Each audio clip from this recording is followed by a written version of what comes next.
Yo voy a tratar de sobrevolar muy someramente las preguntas en el orden que están en el folleto y plantear algunos ejes para que después, bueno, los que no tengan vergüenza se animen y los que tengan vergüenza también. Pueden apagar la cámara si quieren, porque siempre cuesta por ahí hacer cosas públicas así, discusiones, pero hagamos de cuenta que somos amigos todos y charlemos lo más descontracturadamente posible.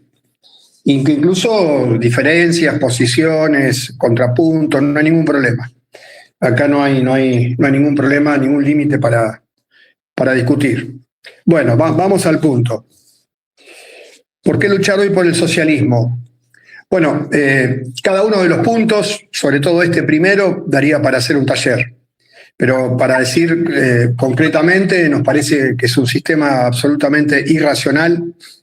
Es la primera vez en la historia de la humanidad que hay hambre, no porque falten alimentos, sobran alimentos. Sin embargo, mueren 25.000 niños por día en el mundo por hambre, entre otras de las tantas calamidades.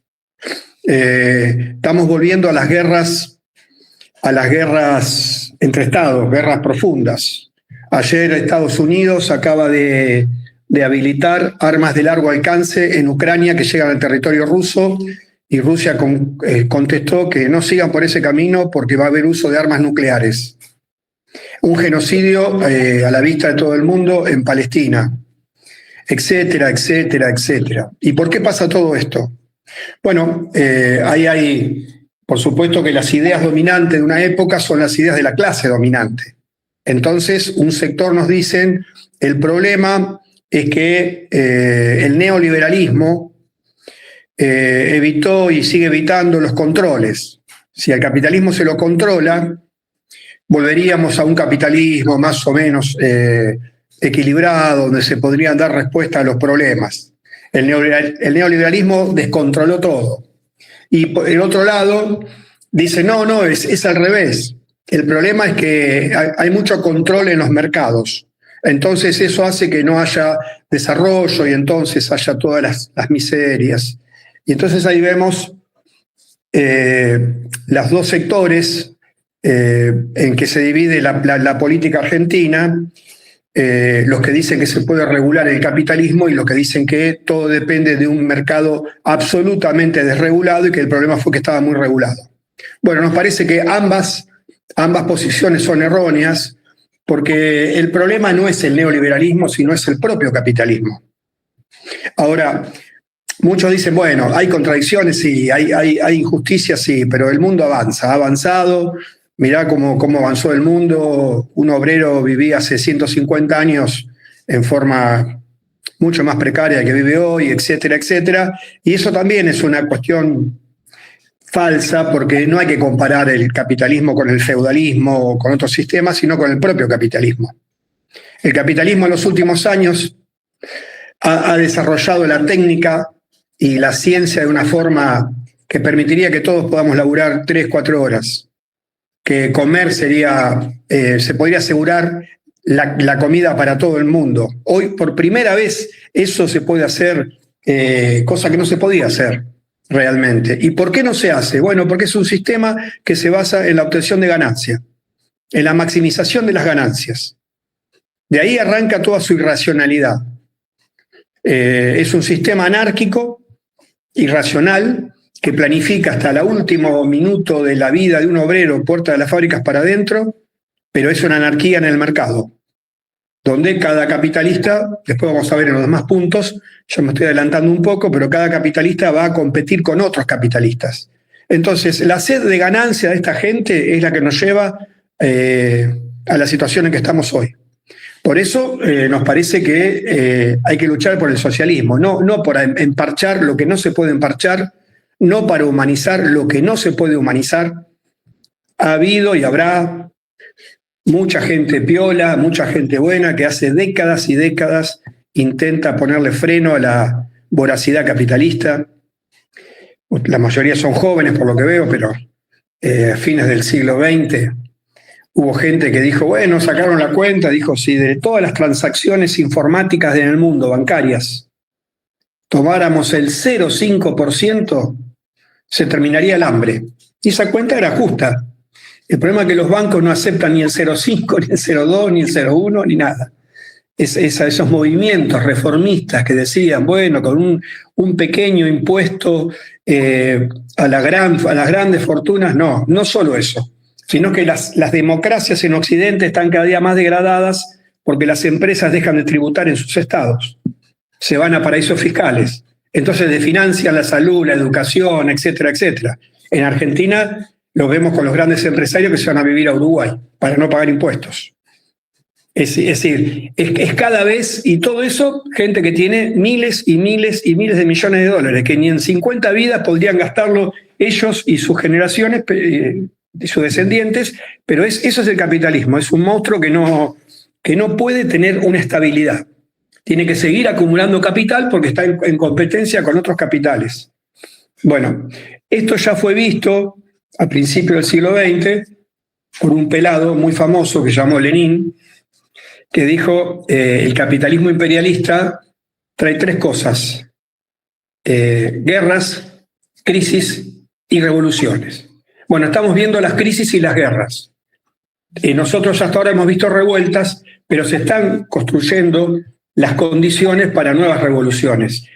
Desde ese punto de vista, toda nuestra práctica está puesta en construir una herramienta política para prepararse para esas situaciones, porque las masas, sin entender teóricamente lo que pasa en el mundo, sin entender estas cuestiones, salen a la lucha porque no soportan más situaciones angustiantes, brutales, como fue la primavera árabe, como fue Chile en el 2019, como fue ahora hace poco en Kenia, como fue en Bangladesh, es decir, miles de explosiones sociales porque el capitalismo no da respuesta a las cuestiones mínimas, elementales.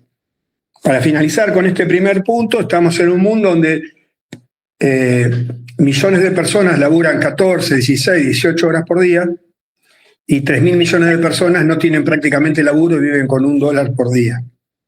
Eso es por una estructura capitalista, no es por una cuestión natural. Entonces, bueno, por esas puntas, por esos puntos que estamos planteando es que nos parece un sistema irracional, directamente irracional. Ahora, el segundo punto que plantea el folleto es, bueno, pero ¿quién produce la riqueza social? Y ahí, segundo punto, que vamos a escuchar a toda la superestructura política, decir, bueno, pero el capitalismo es el que da trabajo. Los empresarios son los que dan trabajo. Y entonces, como el trabajo está muy tecnificado, eso produce desocupación. Tenemos que pensar cómo hacemos en el futuro, porque hoy, con la inteligencia artificial, con la tecnología, quedan millones de personas afuera, y eso es una cuestión que no estaba prevista, y que no es por la maldad de los capitalistas, sino vaya a saber por qué. Es decir, que el hombre y la mujer, los humanos, hemos inventado cuestiones, máquinas, tecnología, y estamos sufriendo las consecuencias de inventos espectaculares. Parecería como que fuera loco, ¿no? Que hoy uno puede hacer cosas que antes 100 obreros tenían que hacerlo, la puede hacer alguien en un taller, pero eso produce que queden 100 compañeros, 100 personas desocupadas. Bueno, el primer punto ahí para plantearles, y vayan tomando nota después para el debate, es que la riqueza la siguen produciendo y la producirán los laburantes, el trabajo vivo. Por más tecnología, por más robot que haya, etcétera, etcétera, el trabajo inanimado no produce nada porque tiene que ser movido por personas. ¿Y por qué decimos que la riqueza la producen las personas? Bueno, sería largo para el que no maneja el concepto, pero ustedes saben que el capitalista contrata obreros porque le puede sacar ganancia. Es decir, el obrero es una mercancía, como cualquier mercancía se compra y se vende en el mercado, pero es una mercancía muy particular. Mientras se gasta, produce nuevo valor. Y el patrón lo que compra, no compra al obrero, sino compra la fuerza de trabajo del obrero. Esto es un concepto que le costó mucho a Marx le compra la fuerza de trabajo por un salario, pero después la usa como quiere, es decir, le saca el mayor jugo posible, y en esa jornada laboral, 8 horas, pongamos 10 horas, el obrero se paga su salario y queda una ganancia, que es lo que Marx llamaba plusvalía, que son 3, 4, 5 horas que no les paga. Por supuesto que eso está enmascarado, eso no es pristino, no está claro ante la vista de millones de personas, como si eran los sistemas de explotación anteriores.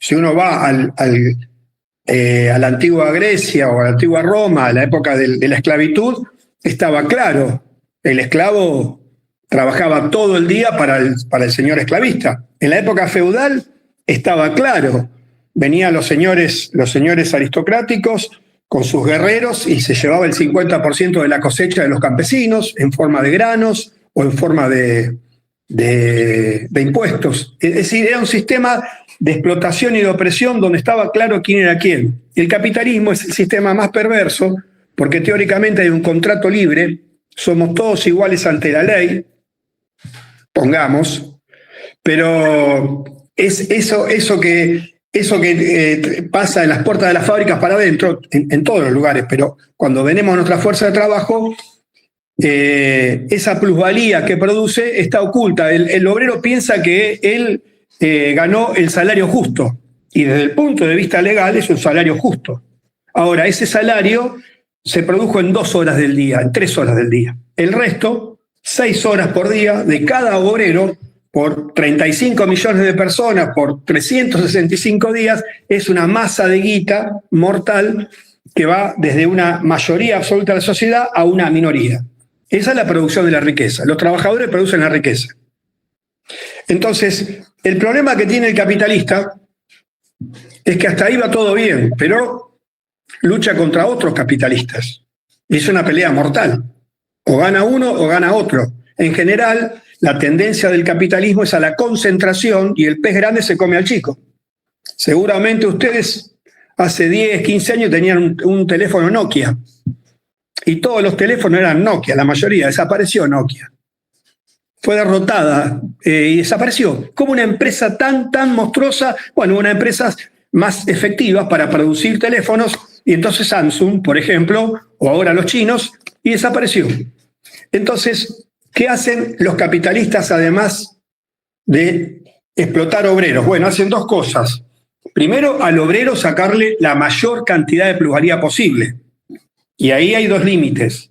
El límite de la jornada, que es físico, por eso estamos volviendo al siglo XIX, cuando se laburaba 14, 15 horas. Y después, el límite de la baja salarial. También es hasta dónde puede ser.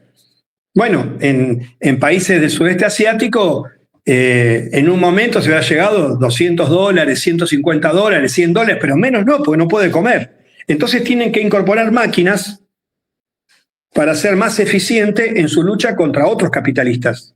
Ahora, la máquina en sí misma no da ganancia, la máquina transfiere, amortiza en el tiempo que dure esa máquina, en la cantidad de productos que haga. Es una discusión más compleja, pero quédense con esta idea que solo le saca ganancia al obrero. Entonces, en el corto plazo, el que inventa una máquina muy eficaz derrota a otros capitalistas.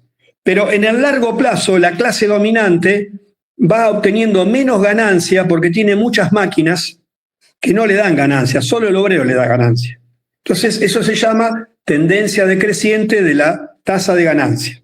El capitalismo viene cada vez con menos tasa de ganancia en términos absolutos. Entonces, ¿qué hace? Se va a la timba financiera, a la financiarización, a un montón de cosas que no vamos a discutir, pero eso produce las crisis, que vamos a ver en un ratito más adelante. Entonces, lo que me interesa en este segundo punto es que lo podríamos demostrar con 1000 ejemplos. La ganancia la da el trabajo vivo explotado.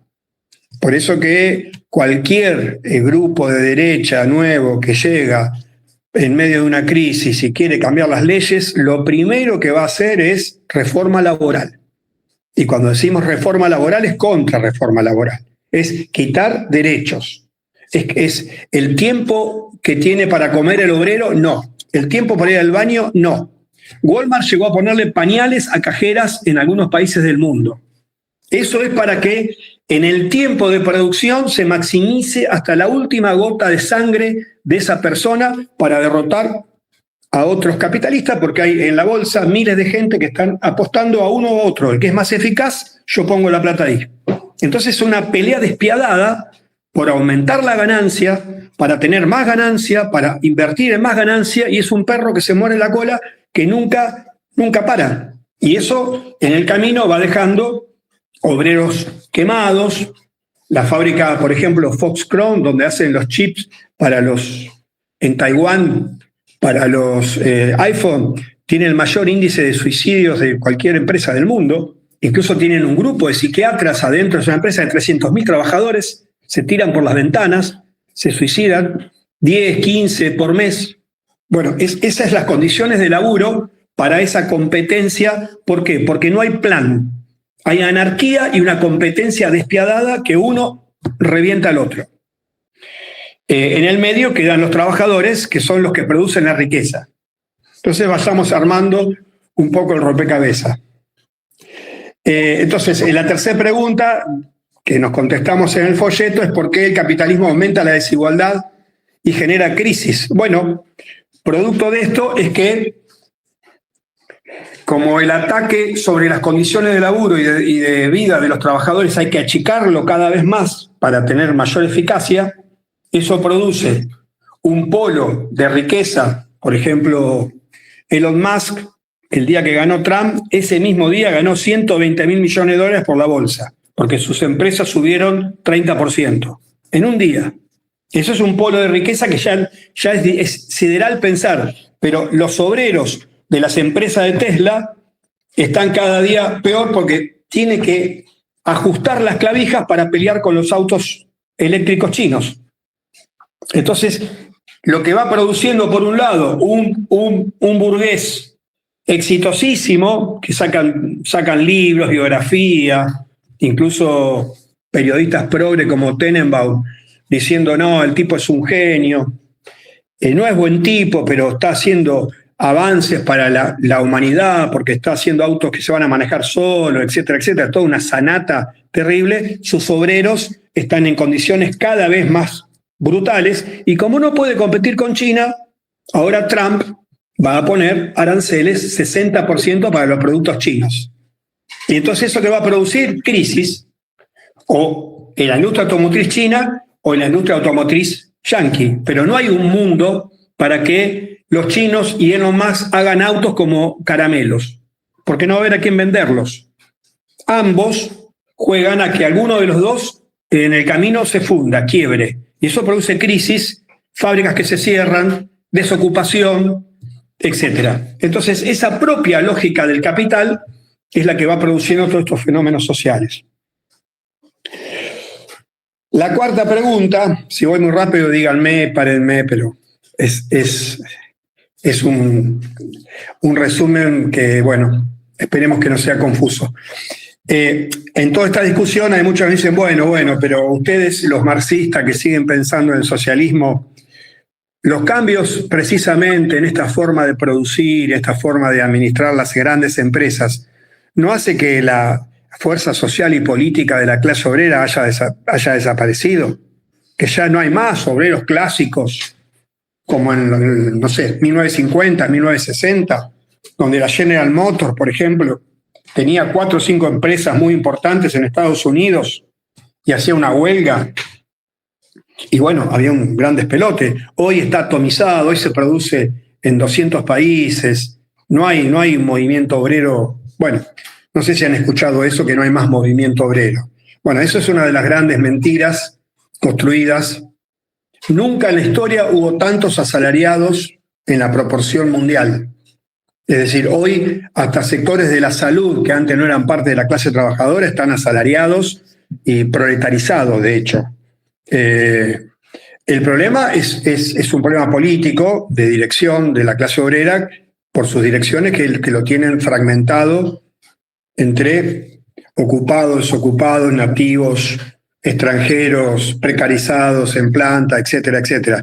Sí, es cierto, se ha transformado la clase obrera, se ha hecho multirracial, se ha hecho internacional, hay producción en muchos países para un solo producto, sí hay un cambio, pero precisamente eso es lo que le da una potencialidad, si tuviera una dirección a su frente a la altura de las circunstancias, le da una potencialidad como nunca tuvo en la historia.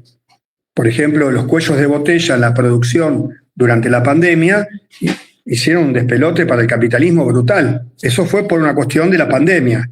Pero desde el punto de vista social, si el proletariado quisiera hoy parar alguna rama productiva, hay miles de lugares estratégicos que se podría hacer un despelote para el capitalismo, o sea que habría un gran poder social y político de la clase trabajadora. Latente, porque no, obvio que no está desarrollado, eso no es algo que esté hoy sobre el tapete, pero no es porque desapareció la clase obrera, ni mucho menos. Los obreros siguen estando, todo lo que hacemos está hecho por asalariados y sigue teniendo un potencial rol en la sociedad. Más que nunca, mucho más que nunca. Bueno, ahora, ligado a esto, otra crítica que nos hacen, bueno, pero ustedes entonces solo piensan en los intereses de la clase obrera. No, de ninguna manera. No somos obreristas ni creemos que la clase obrera es ontológicamente, es decir, por naturaleza revolucionaria, ni mucho menos. Hay muchos sectores de la sociedad que están oprimidos igual o peor que los obreros. ¿Por qué creemos que la clase obrera debe tener un rol central? Bueno, porque tiene un rol en la producción social. Ese es su poder. Puede parar ramas enteras de la producción que otros sectores sociales empobrecidos, explotados y oprimidos no pueden hacer. Por ejemplo, campesinos pobres, que quedan pocos en relación a lo que había hace 100 años, podrían hacer algún tipo de lucha, pero es muy difícil que puedan desarticular ramas enteras de la producción. En cambio, el proletariado, los asalariados, que hoy, por ejemplo, en las telecomunicaciones, por ejemplo, vamos a poner un ejemplo muy, muy concreto. La empresa Boeing tiene unos 5.000 a 6.000 obreros. Estuvo en huelgas bastante profundas. Y hay un despelote en Estados Unidos, no solo por los aviones, sino por las armas. Es un lugar estratégico. Es un lugar que tiene un peso político. Solo 5.000 a 10.000 trabajadores pueden dislocar gran parte de la producción estratégica de la principal potencia del mundo. No hay otro sector social que, siendo chico, pueda hacer eso. Esa es la potencia de la clase obrera. Ahora, si la clase obrera solo lo hace de un punto de vista corporativo, salarial, económico, bueno, está condenada. Ahí tiene que haber una dirección política que, partiendo de esos lugares muy importantes de la clase obrera, articule con otros sectores, con otras realidades, con otras opresiones. Ahora, ¿qué hay a favor para eso? Bueno, hoy la clase obrera es multirracial, o sea que los problemas de las minorías afroamericanas están ligados con la clase obrera blanca, por ejemplo, de Estados Unidos. La clase obrera está feminizada, es decir, que los problemas de las mujeres ya también están, es decir, que se interseccionan muchos problemas, muchas cuestiones que tienen expresiones políticas en la sociedad, y eso se puede articular alrededor de la clase obrera como sujeto hegemónico. Eso es lo que nosotros aspiramos. Pero bueno, luego vamos tirándolo de a poco para después charlarlo. Así que no se hagan problema, pregunten. Yo voy a sigo con estos puntos y después ustedes preguntan lo que quieran. Bueno, la pregunta 5 también, bueno, la que acabo de decir, la pregunta 5. La pregunta 6 de estas 14 preguntas dicen, bueno, pero ¿no puede el Estado controlar todas estas cosas que nosotros decimos? Estas injusticias. ¿No es que falta Estado? Esto es lo que dice, por ejemplo, el peronismo en Argentina. Milei está destruyendo el Estado, cosa que no es verdad. Milei está destruyendo libertades de los trabajadores, pero está haciendo un Estado cada vez más fuerte porque para aplicar el plan necesita vigilante en todos lados, necesita un Estado fuerte, necesita un poder judicial reaccionario, leyes reaccionarias. Eso es Estado. Es Estado desde el punto de vista de su cara más brutal. Es menos salud, menos educación, pero es Estado con todo. Pero más allá de lo de Milei, volvamos a la pregunta. ¿No puede ser que si nosotros dirigimos el Estado, podemos evitar que los patrones sean tan voraces, que las injusticias sean tan brutales, y entonces hacer leyes para defender a los más explotados, oprimidos, etcétera, etcétera? Bueno, precisamente todos los sectores reformistas que hace 50 años intentan regular el Estado es lo que viene fracasando en el mundo. Nosotros los marxistas tenemos una teoría comprobable, que el Estado no es un saco vacío, que si lo maneja Macri es malo y si lo maneja Cristina es bueno, que eso es lo que nos dicen todos, ¿no? Esa es la teoría. Unos son republicanos y los otros son estatalistas. Unos creen en el mercado y los otros en las leyes que regulan. Bueno, no hay ninguna posibilidad de hacer eso, porque ¿qué es una democracia en Occidente? Donde todos somos iguales ante la ley, supongamos, a lo sumo. Es una libertad formal, ciudadana, para ejercer un derecho cada 2, 4, 5 años y votar a quién nos va a gobernar.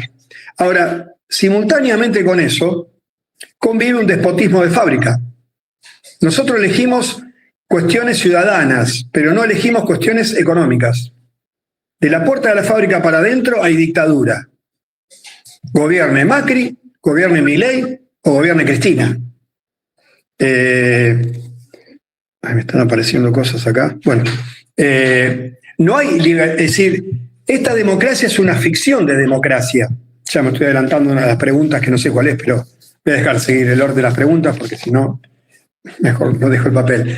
Nosotros estamos en una democracia que es una democracia amañada, quijotera, que nos deja jugar en el terreno de la política un poco más, un poco menos, mientras no nos metamos con los negocios de los capitalistas.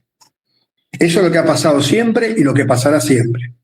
Hace un año más o menos, Cristina Kirchner dio una charla, una clase magistral, como llama ella, en el Teatro Argentino, y dijo, cuando uno toma el poder en un país, solo toma el 20% del poder, o el 30% a lo sumo. Porque están los fierros de la justicia, porque están los fierros de Clarín, porque están los fierros de la empresa, porque no podemos hacer lo que querramos. Bueno, eso es lo que decimos los marxistas. Ese es el problema de las democracias de Occidente. Dicho sea de paso, los grandes dueños del país, que el otro día fueron a una comida para bancar la nueva fundación que dirige un facho que se llama LAGE, que va a ser el grupo donde salgan las grandes cabezas de este mileísmo recargado, pagaron $25.000 del cubierto. Ahí estuvo Manzano, ahí estuvo Mindlin, ahí estuvieron los hermanos Neus, estuvo el dueño de Globant, toda gente que, ¿por qué ponen 25.000? Algunos pusieron 50.000 en la mesa más cerquita. Bueno, porque le están entregando el país a esa gente. Esa gente es la que digita, esa gente es la que digita todos los días. Y si hubiera movilizaciones, como en los 70, y esas movilizaciones exigirían mayor control, mayor salario, ¿qué hicieron? Un golpe de Estado. Es decir, que lo que nos critican a nosotros, que no respetamos la democracia, son la gente que usa una democracia muy pijotera, que solo es formal, mientras las masas no se insubordinen. Y si las masas se insubordinan, golpe de Estado. Eso lo hicieron, yo nací en el 61, soy un señor grande, en el 62 hubo golpe de Estado. 2 años, 63, Ilia, 66, golpe de Estado. 73, democracia. 76, golpe de Estado, hasta el 83. Es decir, que desde que nací hasta que fui a la facultad, estuve 7 años en democracia. Eso es lo que pasó en este país. Y esa es la gente que dice, pero ustedes no respetan nuestra forma democrática en Occidente. Bueno, es decir, esa es la democracia amañada. Ahora, nosotros no es que estamos en contra de las conquistas democráticas de las masas, al revés.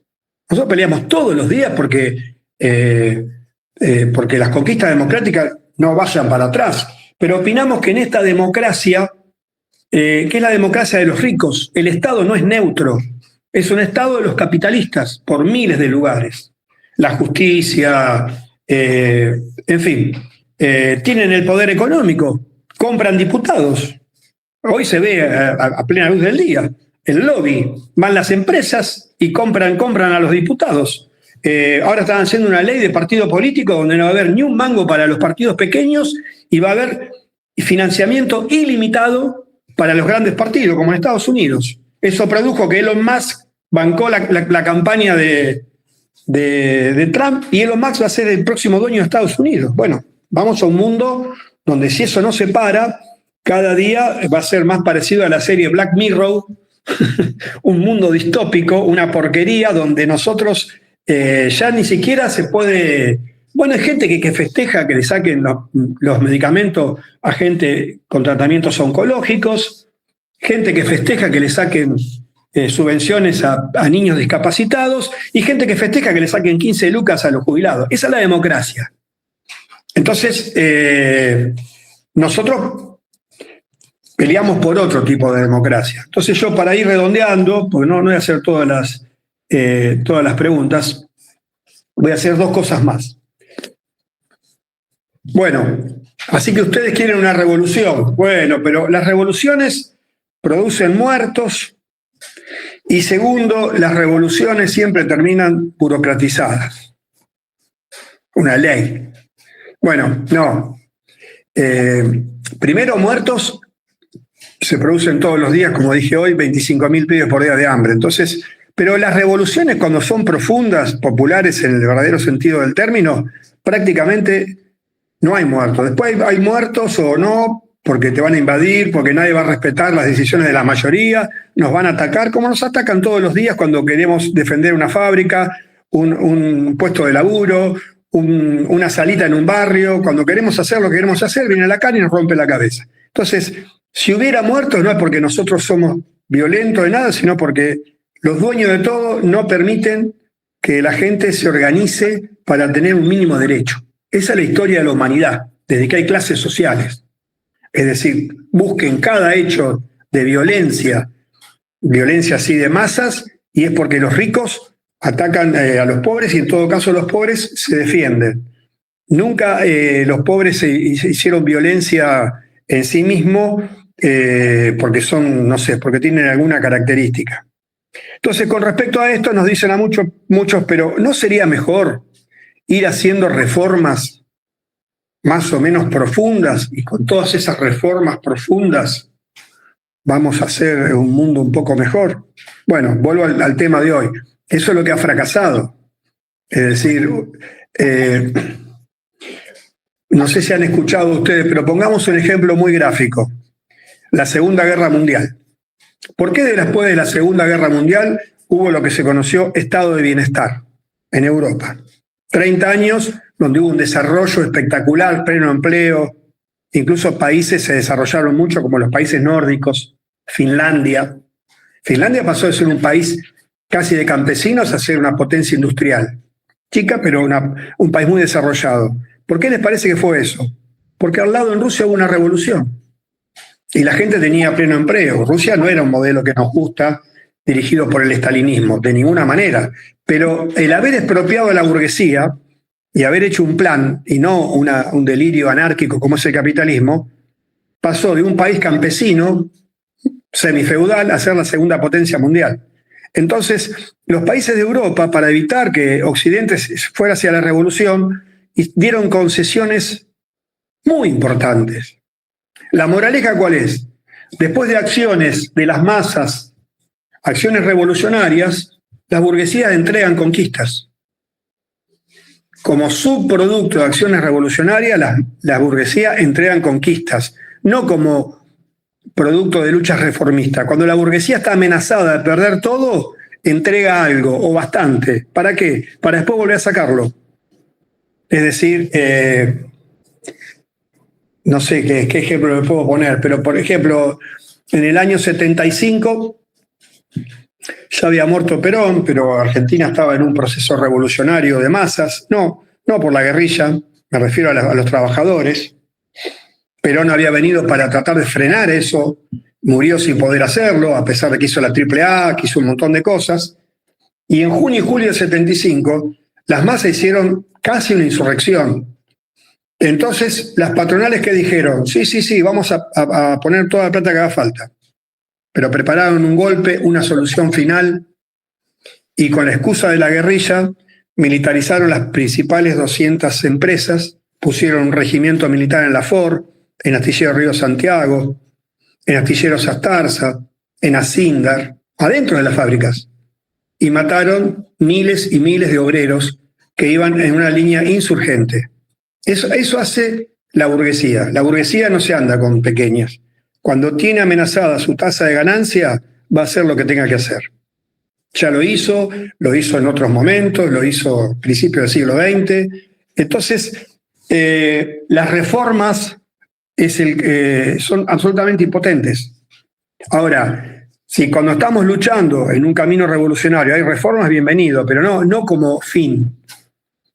Vamos a usar esas reformas para fortalecer la clase obrera, para construir un gran partido de la clase obrera, para que esa clase obrera tenga conciencia de sí y cada día estar mejor preparados. ¿Para qué? Y voy a tratar de terminar con lo siguiente. ¿Quién hace una revolución? ¿Un partido? No. La revolución las hacen las masas. No hay revolución por conspiración. Eso es imposible. No hay. Las revoluciones estallan en las sociedades cuando las masas no soportan más los sufrimientos inauditos y entran a la vida política. Hace poco en Chile hubo una frase muy popular que se llamaba "no fueron 30 pesos, fueron 30 años". No llegó a revolución, fue una revuelta profundísima, con meses y meses de enfrentamiento. Pero no hubo revolución porque ahí sí estaba el componente popular, pero faltaba el componente político, consciente, alguien que diera un plan para que, si no íbamos a una huelga general, la burguesía no tiene problema estar en una plaza a los tiros, porque la revolución no es un problema militar, es un problema social. Volvemos al punto anterior. ¿Por qué es un problema social? Porque los trabajadores tienen la potestad de parar todo el país. Entonces, los trabajadores, como ciudadanos, iban al enfrentamiento en la Plaza de la Dignidad en Chile, pero no paraban las fábricas, no paraban las minas. El capitalismo seguía, podía aguantar años así. Y aparte, golpe por golpe, el ejército es más poderoso que las masas tirando piedras y perdiendo sus ojos. Pero cuando las masas hacen una huelga general, política, y paran todo durante días, que no hay circulación, no hay producción, no hay energía, no hay transacciones económicas, no hay internet, no hay nada, bueno, ahí tiene un problema el poder. Para eso nos preparamos. Entonces, las masas y un partido revolucionario en su cabeza que pueda dirigir. Y la última, bueno, pero ¿qué experiencias hubo? ¿Por qué terminaron las revoluciones? Terminaron burocratizadas. Bueno, el primer intento profundo, o el segundo intento, porque el primero fue la gloriosa Comuna de París, que fue masacrada, pero de ahí se sacaron conclusiones muy importantes de qué tipo de Estado o de sociedad queremos, donde no haya una democracia que algunos dirijan y otros produzcan, que algunos legislen, o sea, no es una democracia indirecta, sino una democracia directa, es decir, que el mismo que el pueblo decide y hace. Eso fue algo espectacular en la Comuna de París. Eso también fue llevado adelante en la Unión Soviética los primeros 4 o 5 años, y eso después quedó aislado, empezó una lucha intestina y se terminó burocratizando.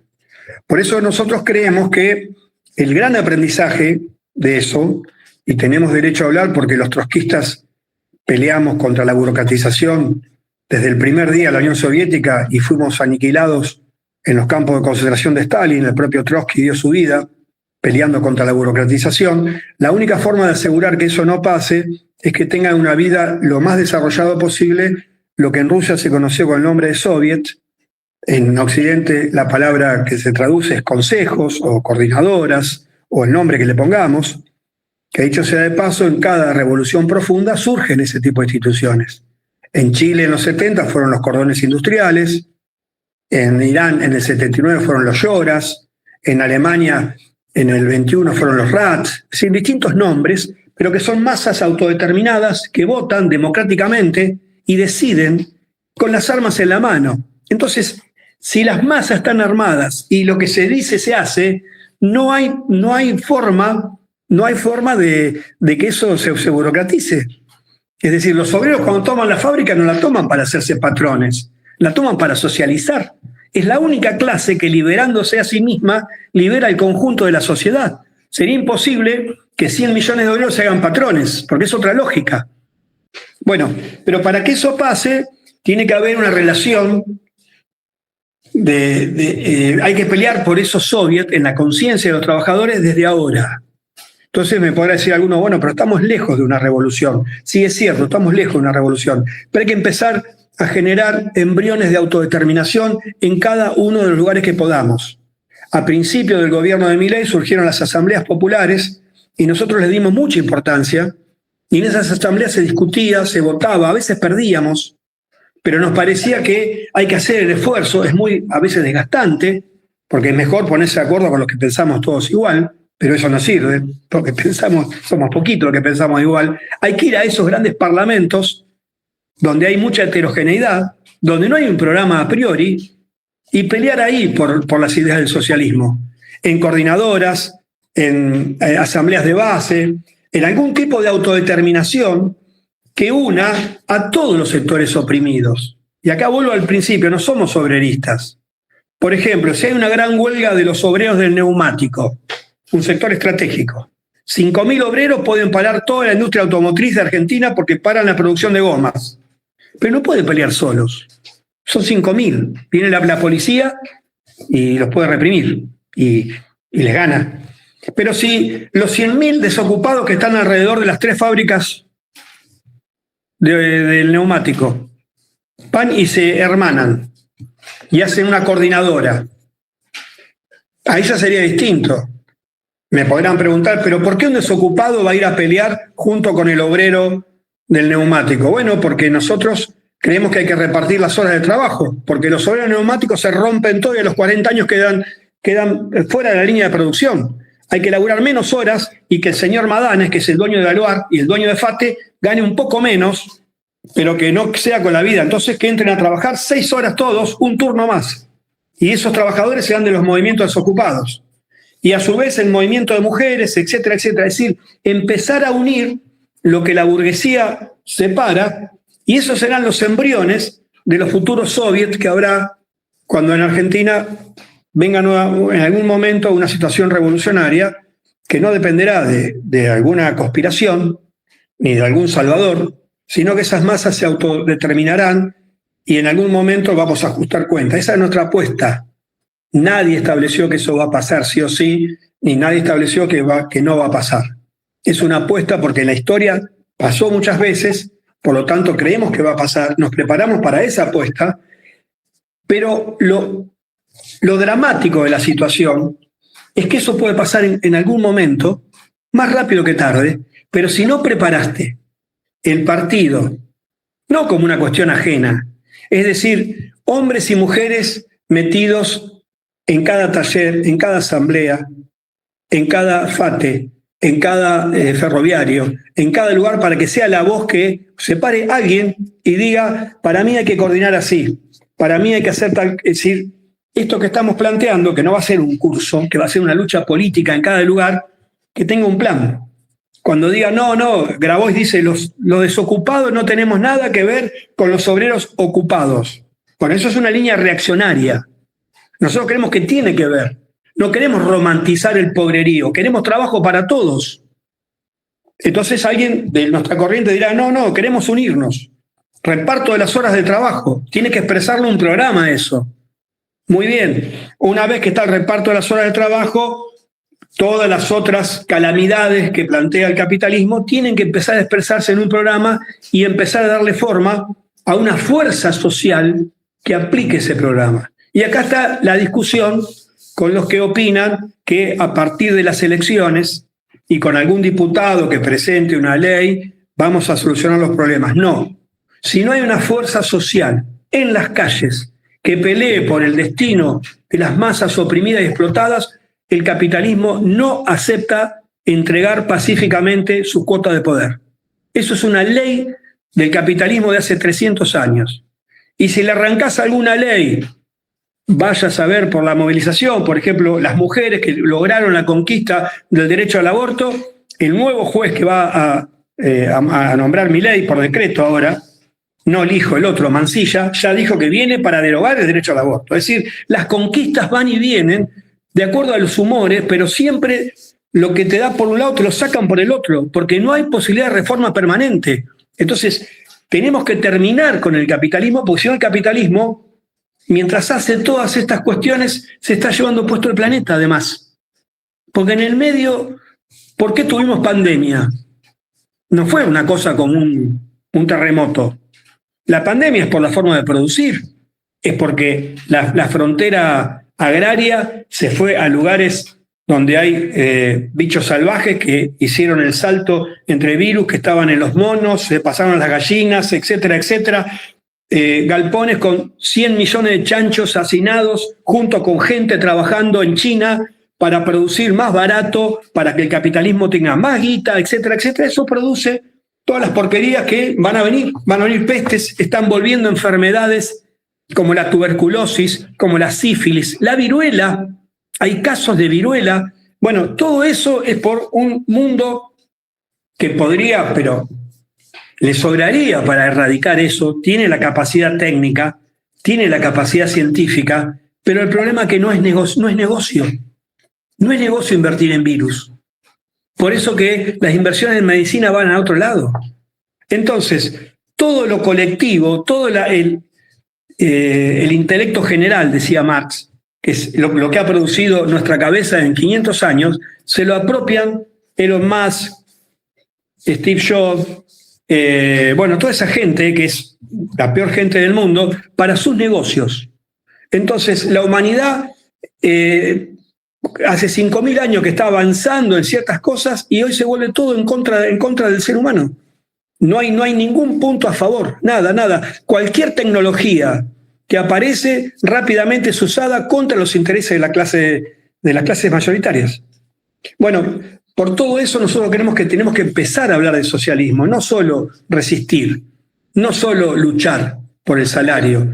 Nosotros tenemos que tener una fuerza vital para decir basta con esto, porque esto es insufrible. Entonces, lo que nos dicen por un lado, y termino, créanme, los que nos dicen por un lado Cristina Kirchner, que el capitalismo es el mejor sistema del mundo para producir y distribuir materias, no, para nada. Por ejemplo, Walmart está en condiciones de darle de comer puerta a puerta a cualquier persona del mundo, pero solo le da el 20% por una cuestión de guita. Es decir, tiene una logística, Amazon tiene una logística del mundo que es algo maravilloso para hacer el socialismo, pero se hace para las ganancias capitalistas. Es decir, eso hay que separar entonces la ciencia y la técnica de los parásitos que la usan en contra de la humanidad y ponerla al servicio de la humanidad. Eso no va a ser una tarea sencilla. Pero hay una lucha ideológica, contra una frase que la hizo popular Margaret Thatcher, que es un acrónimo, una sigla que es TINA, There is no alternative. No hay alternativa. Es el capitalismo. No hay alternativa. Y lo impusieron a sangre y fuego. Y todos los quebrados, todos los derrotados, todos los reformistas repiten todos los días, y bueno, ¿qué vamos a hacer? Es el capitalismo. No hay con qué darle. Bueno, nosotros creemos que sí que hay con qué darle. Que si cayó el Imperio Romano, que si cayeron las dinastías de la Edad Media, que si cayó Hitler, ¿cómo no va a poder caer este sistema donde hoy tenemos comunicaciones, tenemos internet, tenemos de todo? O sea, hoy se puede hacer en forma, lo que antes era muy difícil, ser revolucionario a principios del siglo XX, tardaban semanas en llegar noticias, etcétera, etcétera. Hoy todo si las masas se insubordinan, sería fantástico. El problema es que ¿cómo decirlo? Para terminar, está lleno y lleno y lleno de gente que repite todos los días, gente progre. Por ejemplo, ayer vi un reportaje que le hicieron a Martín Caparrós, que se está muriendo, tiene ELA, y entonces le dijeron cómo veía el mundo, qué sé yo, y bueno, dio un mensaje optimista, dijo, a pesar de todo, el mundo sigue avanzando. Bueno, él tiene un drama personal, pero es un tipo que vive muy bien, tiene 10 cuidadores, tiene millones, pero para la mayoría de la población el mundo no está avanzando. El mundo está volviendo cosas espantosas, guerras brutales, hambrunas, genocidios. Bueno, eso hay que pararlo. Entonces, como decía Walter Benjamin, la revolución para nosotros es un freno de mano de emergencia para frenar el delirio capitalista. Bueno, esas son algunas de las preguntas, así que espero que podamos hacer un intercambio, debatir, y espero no haberlos aburrido. Bueno, Cato, genial. Bueno, si quieren podemos ir anotándonos ahí por el chat o no encuentro otra forma mejor vía virtual, pero eso, nos parece que sobre la base de todo lo que desarrolló Cato podemos hacer un intercambio y eso, enriquecernos un poco de cómo habíamos llegado, digamos. Así que no hay nadie anotado, pero pueden mandar en el chat y si alguien quiere romper el hielo, que siempre viene bien, alguno o alguna máscara dura, empezamos con consultas, opiniones, diferencias, lo que consideren.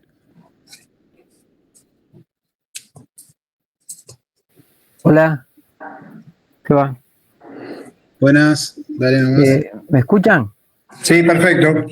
Bueno, una pregunta en general, ¿no? Yo ya había notado en el chat cuando estaba hablando el compañero y había puesto que, bueno, nosotros también tuvimos como ese proceso, se puede catalogar o categorizar, pre-revolucionario del 2001. Lo que pasa es que ahí es como que se recompuso el régimen, ¿no? Y no hubo otras alternativas. Pero al margen de eso, lo que yo quería preguntar es, que me resulta curioso, ¿no tendríamos que hacer como una autocrítica los que nos consideran, si bien yo no soy de partido, siempre estuve cerca, pero digo, se me hace como para preguntar sobre una crítica, digamos, la mirada que construimos, que tenemos, por sobre cómo nos pasó por atrás a todo el mundo, ¿no? El fenómeno de Milei, digo, que era muy, muy duro, como las masas populares fueron para el verdugo, ¿no? Con el hacha más afilada todavía. Digo, ¿cómo no es que, no sé si puedo decir no se puede visualizar, pero entendemos que los sistemas cuando son muy corrompidos van a la izquierda o a la derecha. ¿Y por qué no a la izquierda? ¿Qué nos pasó? Eso quiero hacer, esa pregunta. Cato, un segundito que hay otra compañera que quiere hablar. Si te parece, vamos amontonando consultas, así después. Evelyn, ahí vi que levantaste la mano, si te parece. Sí, lo que pasa es que no sabés si se escuchaba o no, por eso levanté la mano. ¿Se escucha cuando hablo? Sí, se escucha. Bueno. Me quedé en la primera pregunta, ¿por qué no socialismo? Bueno, primero, Evelyn, sí, soy de México, soy docente. Durante la época de elecciones saben que a los 18 años mi papá me regaló la ficha del Partido Comunista y por esas asociaciones electorales donde quedamos adentro del kirchnerismo, del peronismo, de como quieran llamarle, dejé de participar en política, dejé de militar porque desde mi más profundo ser sentía que jamás me representó a todas esas charlas que siempre sucedieron en casa durante la época de dictadura y que estoy en un parque, entonces estoy tratando de buscar el mejor lugar. Bueno, ahora los escuchaba y hacía de cuenta que estaba en las charlas de casa. Entonces, bueno, me quedé en esa primera pregunta y el otro día estaba en la escuela y ya desde el principio de tiempo, ya va hijita. Un alumno me había preguntado si yo era de derecha o de izquierda y yo, sin dar partido, le dije de izquierda. Y el otro día me vino a plantear por qué yo a veces hablaba en contra del presidente y no decía nada, de Alberto Fernández que le pegaba a la mujer. Digo, porque eso es una cuestión personal y no hace a la política nacional, pero sí el accionar de Milei. Entonces empezó a relacionar al peronismo con la izquierda. Él me hablaba de peronismo y me hablaba de izquierda, y yo le digo, pero pará, le digo, que hay algo que tenés un concepto que tenés un poquito equivocado, el peronismo no es de izquierda. Entonces ahí vemos como también los medios hegemónicos y cómo los conceptos populares hacen que el peronista se ve de izquierda que no lo es, no nos representa. Entonces ahora, la verdad que entre todas estas preguntas que venían con respuestas, me ha aclarado un poco más para poder dar esa respuesta que yo por ahí no podía dar, ¿no? Y cuando hablaban de la jornada de reducción de las horas, que es verdad que la gente dice, ay, ¿cómo le va a trabajar menos y va a cobrar lo mismo? Porque todo se basa en lo que es negocio, en lo que es ganancia. Entonces, la verdad que me vino muy bien esta charla porque me está abriendo nuevos, o sea, viejas ideas que tenía, que evidentemente las había guardado en algún lugar, y que a medida que los iba escuchando iba diciendo, sí, esto es lo que quiero y esto es lo que aprendí desde siempre.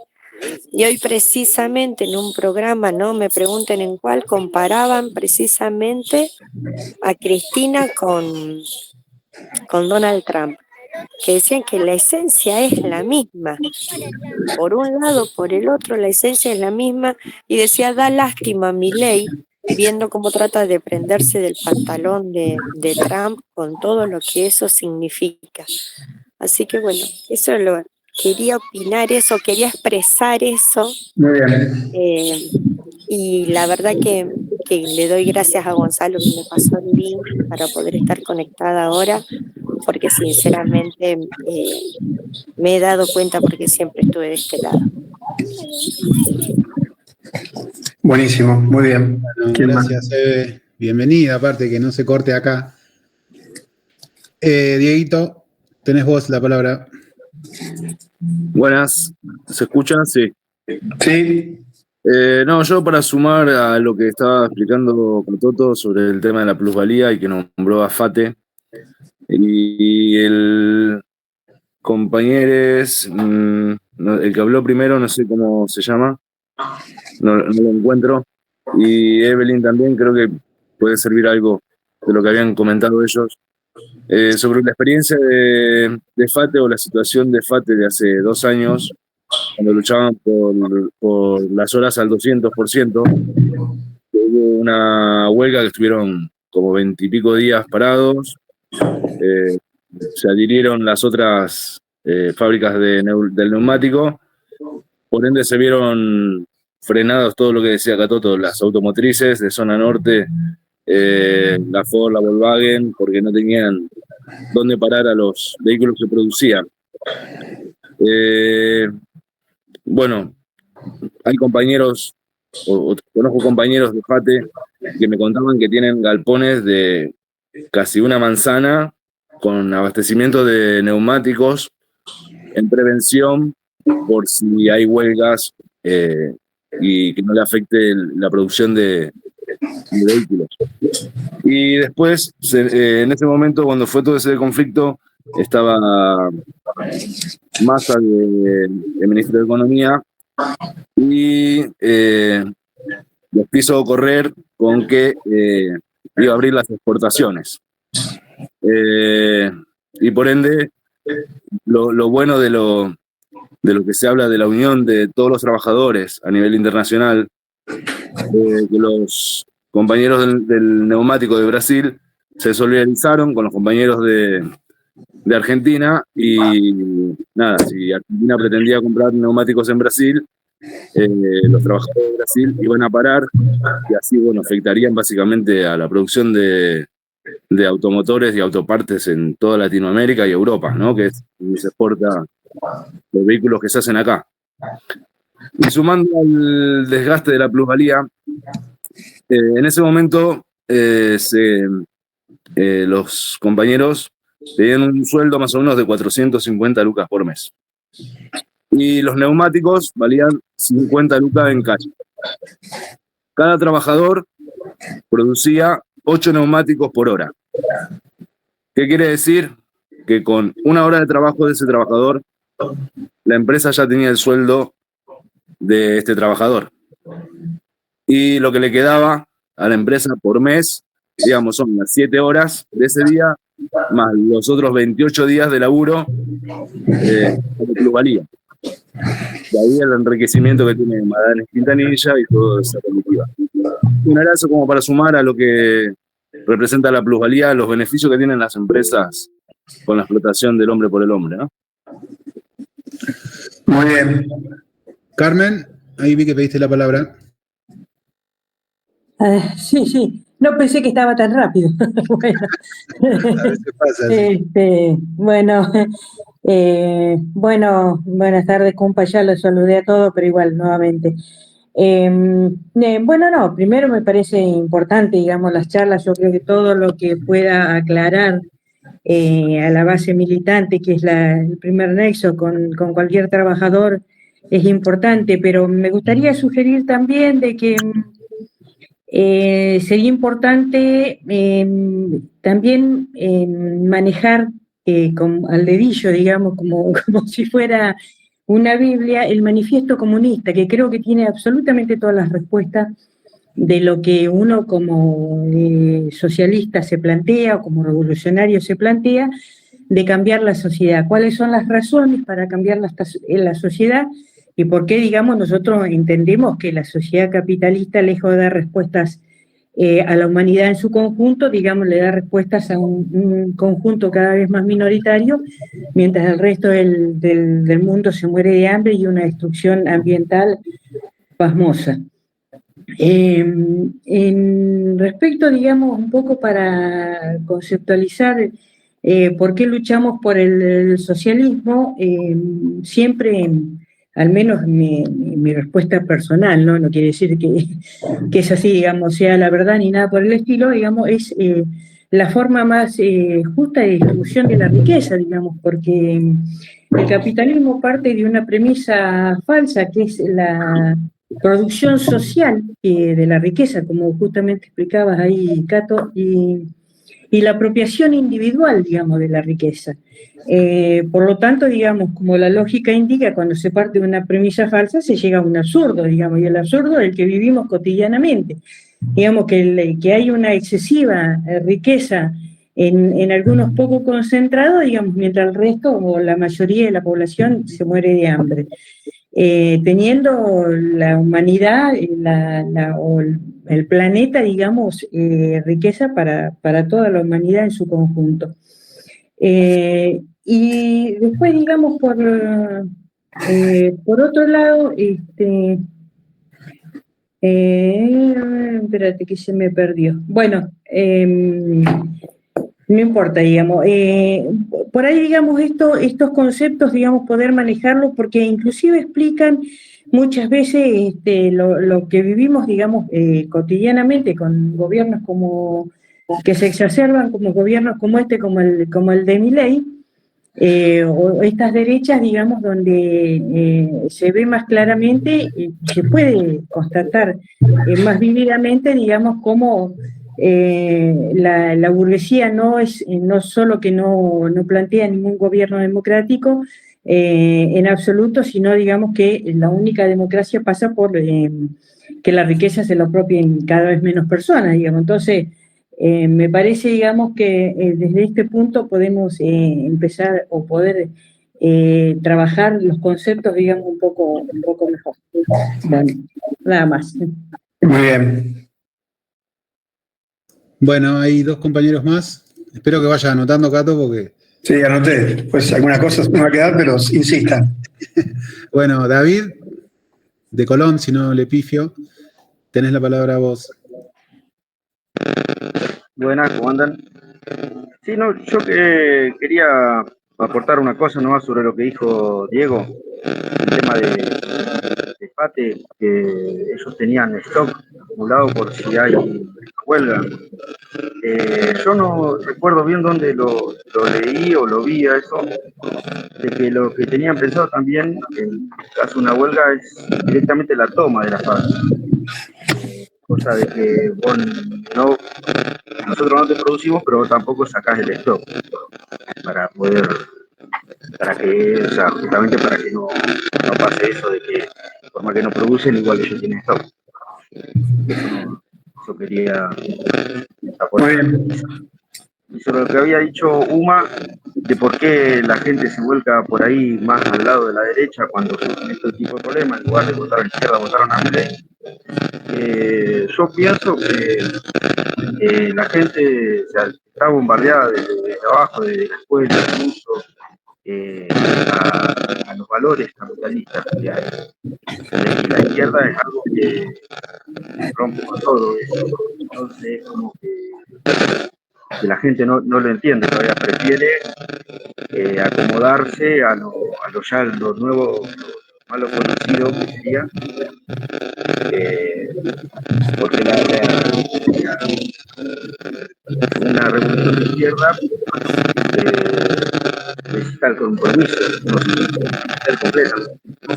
Y por ahí la gente no quiere votar y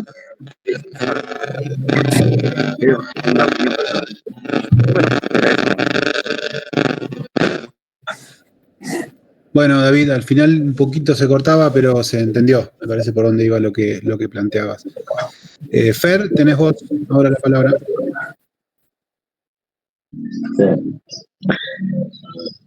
Hola, ¿cómo andan?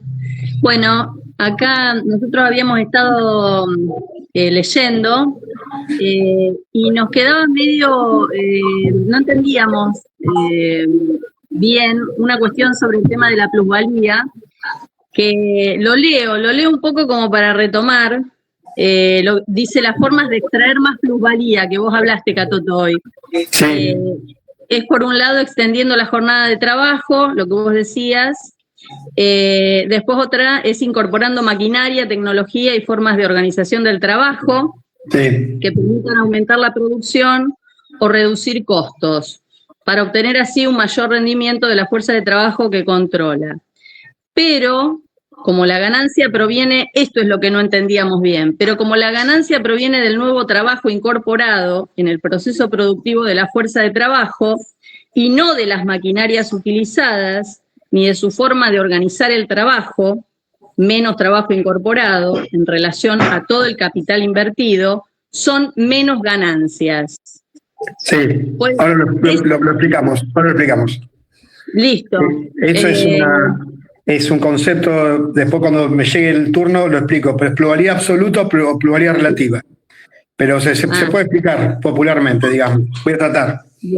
Bueno, listo. Eso era una de las dudas que teníamos, que no tratábamos no entendíamos hasta el final a ver de cómo era la cosa. Muy bien, ese es uno de los puntos nodales de crisis capitalista. Bueno, después si quieren más preguntas, pero para que no sea muy larga, porque después me voy a olvidar. Nosotros en la campaña electoral visualizamos lo que era Milei, y Miriam Bregman, como cara visible, más visible, lo atacó del primer día implacablemente. Eso no significa que sea una pelea más o menos pareja. Milei tuvo unos millones de minutos bancados por todos los medios peronistas y los medios macristas. No nos olvidemos que él surge en América, del grupo de Urnequian, pero también de Massa, porque Massa estaba con mucho interés en que Milei creciera, le bancaron las listas, le pagaron esto, le pagaron el otro. Mientras tanto, un obrero del PTS que dice en alguna fábrica de zona norte que es del PTS lo echan. Además, ese obrero dice que hay que luchar. Y esto fue una campaña electoral que solo había que poner un papel, es decir, son planos distintos. Las masas votaron enojadas, el peronismo perdió 7 millones de votos, y las masas enojadas votan lo contrario del oficialismo, es lo que está pasando en todo el mundo. Estados Unidos tiene una buena realidad económica, pero hay gente que con la inflación está ganando menos y votó contra Trump, contra Biden, no importa que venga quien venga. Yo escuché reportajes de muchos latinos inmigrantes y le decían, pero mira que el tipo no me importa, pero yo quiero que se vaya Biden. Eso es una lógica de una crisis que hay, que se vota contra los oficialismos y había motivos para ser dulce, para votar en contra de Alberto. Ahora, no es una pelea que estamos en un auditorio y podemos explicar profundamente el plan de Milei y el plan de Miriam Bregman. Si ustedes vieron el reportaje que le hizo Fantino a Chipi, más allá que Fantino es un forro, pero a Fantino lo escuchan millones de personas. Y le dice Fantino, es la primera vez que te escucho hablar así. Y sí, nunca lo va a invitar. A Milei lo llevó 170 veces, 200 veces, 400 veces. Jabo. Y además haciendo demagogia, porque Jabo es mentira que dijo que iba a atacar a las masas como las está atacando. Dijo que iba a atacar a la casta. Hizo una discusión, pongamos, eficaz, pero dijo que iba a atacar a los poderosos, a los que se la llevan. Está haciendo lo contrario. Ahora, producto de que nosotros nos mantuvimos coherentes del primer día que Miriam Bregman no le dio la mano cuando fue diputado ya, no ahora. Es que mucha gente está hablando con nosotros que votó a Milei y viene y nos dice, me re equivoqué, estoy entendiendo ahora. Así que el voto, para no hacerlo muy largo, el voto es lo más contradictorio que hay en una sociedad porque hay manipulación de masas. Es eso de que las masas eligen libremente, que tienen toda la información, eso no pasa. Desde el algoritmo del celular hasta todo está tendenciado. Mi mamá está viejita, está muy enferma, y la voy a cuidar los fines de semana a mi pueblo, y me dice, pero no hay ninguno bueno, nene, déjame creer en alguno, porque Nelson Castro no es bueno. No es bueno, mamá. Entonces siempre busca uno, y no, bueno, toda esa gente está confundida porque es lo que llega, porque las ideas de la izquierda no pueden llegar fácilmente, tenemos que abrirle paso, tenemos que hacer cosas creativas, por eso estamos relanzando a la izquierda Diario Más, el chat PTS, haciendo miles de cosas, haciendo actos, peleándolo boca a boca, todo, pero a pesar de eso, nosotros planteamos un camino de lucha, de organización. No es fácil ser de izquierda. Y mucho menos lo voy a decir en este ámbito, que hay gente que se está acercando. No voy a hacer demagogia a decir, no, porque nosotros ofrecemos un lugar de lucha. Es decir, y la campaña electoral es alguien que te dice, yo te voy a solucionar las cosas. Entonces, desde ese punto de vista, hicimos lo que pudimos, y no hay todavía radicalización de la población. No hay gente que empieza en la fábrica a cagar a palo al burócrata sindical, como pasaba en otra época. No hay gente que se la agarra con los patrones todavía y hace ocupaciones de fábrica con tanque de combustible como era en otra época. Si eso pasara y la izquierda estuviera como ahora, ahí sí habría un problema. Porque la izquierda es lucha y organización. Y la mayoría de la gente opinó que había que sacar a uno y ver, qué sé yo, después vemos. Y ya hay una gran decepción. Hay un cambio en la base social, sobre todo de los jóvenes, que habían votado masivamente a Milei, sobre todo jóvenes plebeyos, y ahora el núcleo que lo apoya a Milei centralmente es el voto de Bullrich. Ahora, digamos todo, Milei puede avanzar porque no es Milei solo. Es la UCR, es el PRO y es el 9 diputados de la Unión por la Patria impidieron el otro día que podamos sacar el decreto, el decretazo como hace. Siempre tiene gente, Jalil, Jaldo, el de Pasalacua, lo apoyan peronistas de todos los colores. Estuve el otro día en un debate con un compañero que lo conozco hace 30 años, que fue diputado nacional, Gastón Arispe, que es peronista, y estaba en la lista de Quintela, que se cayó al final para la interna. Entonces le digo, Gastón, ¿con Quintela ibas? Es una lista que la apoya Milei. Y bueno, me dice, ¿qué querés que haga? Yo estoy en contra de Cristina. Es decir, que el peronismo, está gran parte del peronismo también atrás de mí. Por eso que Milei avanza como avanza. Milei no tiene ningún diputado, no tiene ningún senador, no tiene ningún intendente, ningún gobernador. ¿Por qué avanza tanto? Porque la burguesía de conjunto en Argentina está a favor. Y el peronismo no se enfrenta a la burguesía. El peronismo le regatea lugares. Para decirlo brutalmente, no hubieran hecho exactamente lo mismo, pero algo muy parecido. Porque había que parar el déficit. Y el déficit se puede parar de dos formas. Una es haciéndolo pagar al pueblo y otra es haciéndolo pagar a los patrones. ¿Ustedes opinan que el peronismo le va a hacer pagar a los bancos? ¿Le va a hacer pagar a los patrones? Ni en pedo. Disculpen el exabrupto. Ni en pedo. Entonces el peronismo, cuando hay época de vacas gordas, reparte un poco. Pero no nos olvidemos de Menem. Todos eran peronistas con Menem. Entonces, eso por lo que dice el compañero, ¿por qué no se fue a la izquierda? Bueno, porque no era una cosa que dependía de nosotros. Ahora, nosotros estamos, si escuchan al Chipi, si escuchan a Miriam, si escuchan a Nico, estamos en una guerra brutal. Ahora, ¿qué hace el peronismo hoy?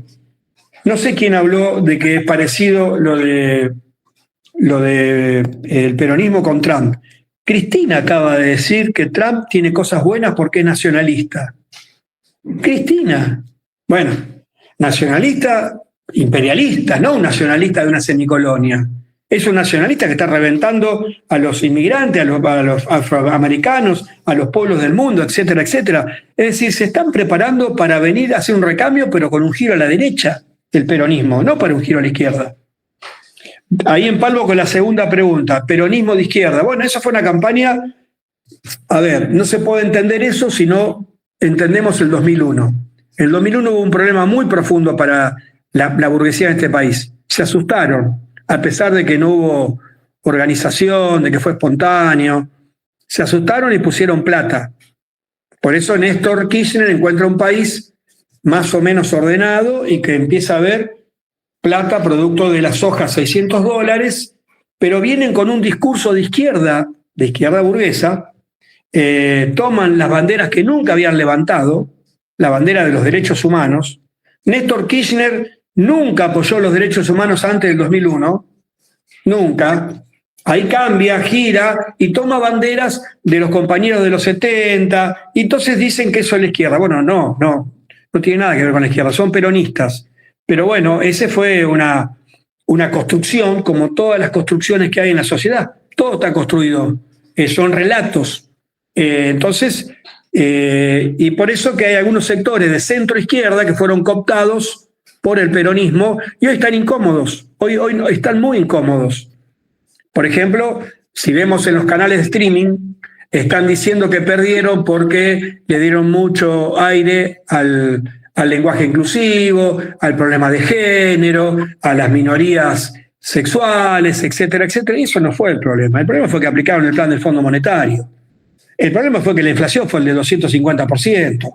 El problema fue que pagaron la deuda. Eso es. Y ahí estuvieron todos, desde Máximo hasta Massa, pagando la deuda. Bueno, esa es otra discusión. Pero me parece bueno que la compañera se sienta identificado, porque nosotros, ¿qué es ser de izquierda, compañeros y compañeras? Es ubicarnos desde el punto de vista de los intereses de los oprimidos y con un carácter democrático, libertario en el sentido profundo del término, igualitario. Eso es ser de izquierda. Entonces no es solo prepararnos para una futura revolución. En el principio es hoy. Si hoy Raúl Godoy, que es un ejemplo para todos nosotros, actúa como actúa hace 30 años, es porque tenemos principios, porque nunca pasamos esa línea. Cuando éramos dos gatos locos o ahora que tenemos una voz nacional, nunca buscamos atajos, nunca fuimos con burgueses, nunca entregamos una lucha sin luchar. Fuimos los últimos que apagamos la luz cuando ya no quedaba más. En PepsiCo, en Gestam, en el astillero luchamos a brazo partido y gracias a eso es la única fábrica estatal que está abierta, pero hubo momentos en que perdimos y fuimos minoría total. Por ejemplo, cuando en los 90 los obreros tomaban retiro voluntario y le daban $200.000 a cada obrero, en minoría total. Y después los obreros volvieron desocupados a volver a entrar a la fábrica contratados porque se habían gastado los $200.000. Después se echaron a los contratados, fuimos los únicos que peleamos porque entraban a planta los contratados, 6 meses en la puerta con una carpa. El conjunto de la izquierda no nos daba bola porque los obreros estaban en contra. Es decir, nosotros, todas estas cosas que traté de explicar someramente son principios que rigen nuestra vida cotidiana. Yo milito hace 42 años, estuvimos siempre ubicados con los mismos principios. No fuimos hoy con el burgués bueno contra el burgués malo, no hicimos, por eso que tenemos una bandera limpia. Después, errores seguro que cometemos, no somos los dueños de la verdad, a veces nos preguntamos nosotros mismos si no estamos conservadores. Por ejemplo, ahora con todo el debate del movimiento estudiantil, tenemos un gran debate interno, si solo intentamos que surja el movimiento estudiantil y no le dimos bastante auge al movimiento universitario de conjunto, es decir, con profesores, con no docentes, tratando de revolucionar los centros. Siempre estamos tratando de movilizar todo lo que se puede, pero bueno, por eso digo que las revoluciones no es por la voluntad y por las ganas de un revolucionario, eso tiene que surgir de las entrañas de la sociedad. Ahora, creemos que se están gestando las condiciones para que haya una agudización de la lucha de clases, porque el modelo a donde va el peronismo junto con Milei es Perú. Perú, es decir, una macroeconomía muy estable. Uno va a Perú y mira el Banco Central, está lleno de dólares, el sol peruano es una moneda estable y el 90% de la población está en la informalidad total. La salud y la educación son pagas. No hay salud y educación. Entonces, si uno dice, bueno, pero Kicillof es otro modelo. No me digas. Estaba viendo el presupuesto de Kicillof. Cuando la gobernadora del PRO de la provincia, no me sale el nombre ahora. Vidal.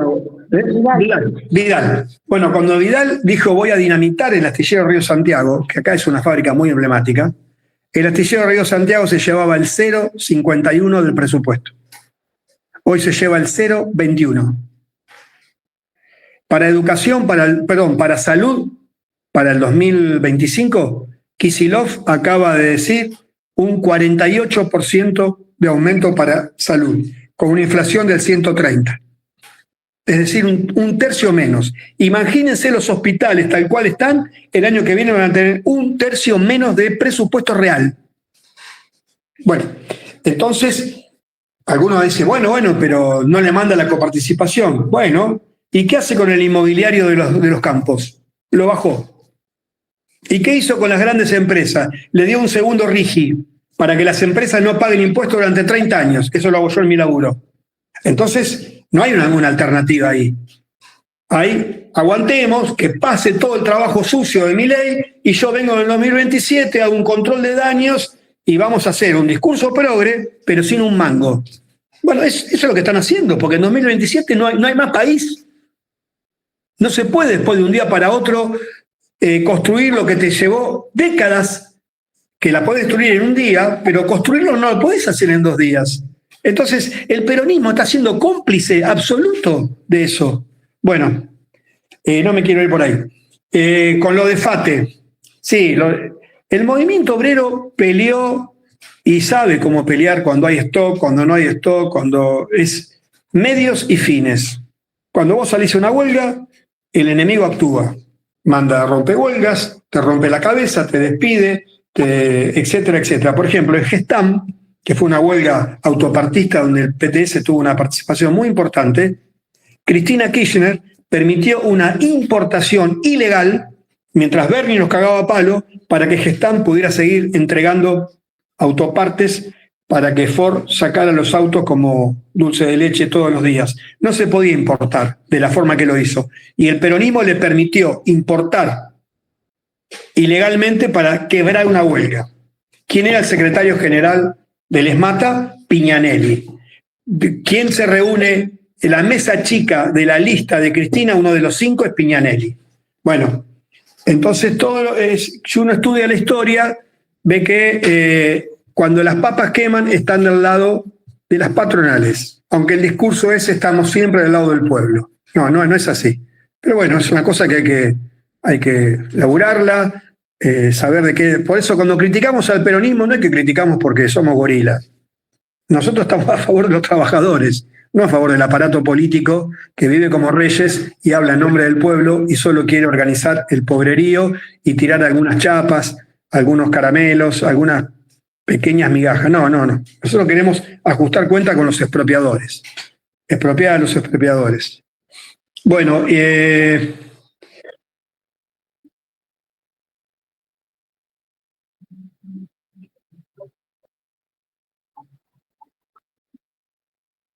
bueno, eso al principio, al 2001, perdón. No, el 2001 nosotros éramos, iba a decir una frase poco, éramos un flato en una tormenta.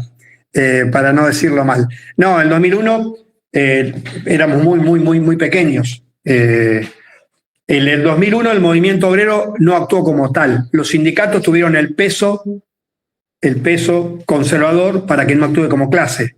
Estuvimos ahí tirando piedras, estuvimos con los muertos, estuvimos en primera línea, pero como individuos. No teníamos lo que hoy podemos tener. Que hoy podríamos mover comisiones internas, cuerpos de delegados, seccionales de SUTEBA, todo para actuar más como clase, no como individuos. Ese es el problema del 2001. Ahí estaba planteada una huelga general. Una huelga general no solo hasta que caiga el gobierno, sino empezar, pero sí, nos agarró siendo muy pequeños. Por eso que hacemos todos los esfuerzos para construir el FITU, para todo, para tener algún volumen político, porque para hacer maniobras en la vida política tenés que tener alguna musculatura, si no las palabras no valen. Vos podés tener una idea muy buena, pero si no tenés gente de carne y hueso que la lleve adelante, te pasa por arriba. Entonces, nosotros no estamos conformes con ser 3.000 o 4.000 militantes y tener una voz nacional y todo. Todavía somos muy pequeños. Si habría otros 2001 ahora, no sé si tampoco nos alcanzaría. Entonces cuando decimos que hay que crecer, hay que hacer más charlas, hay que convencer más compañeros, militarla, todo, porque hace falta esto. Porque el enemigo tiene 1000 caras, tiene de todo para actuar. Entonces, si irrumpiera algo parecido a lo que pasó en Chile, que es lo más cercano, una revuelta de ese tipo, nosotros queremos llevarlo para un camino organizado, no desorganizado. Ahora se habla mucho, ¿por qué no se pudre? ¿Por qué no se pudre?